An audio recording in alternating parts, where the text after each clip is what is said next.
ஒரு பெண்ணினுடைய கண்ணீர் சும்மா விடவே விடாது வாழ்க்கையில.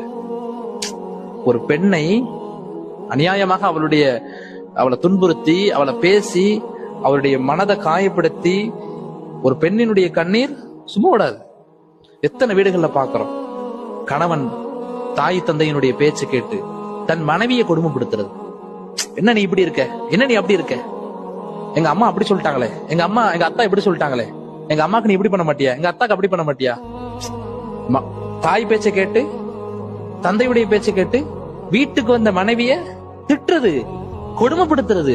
எல்லாத்தையும் அந்த பெண்ணு இழந்துட்டு, வீடு இழந்துட்டு, குடும்பத்தை இழந்துட்டு, ஊரை இழந்துட்டு, உன்னை நம்பி வந்தா, கைப்பிடித்து வந்தா, அவங்க பேச்சு கேட்டு இவங்க பேச்சு கேட்டுட்டு அந்த பெண்ணை கொடுமைப்படுத்துறது எவ்வளவு பெரிய அநியாயம், எவ்வளவு பெரிய அநியாயம்.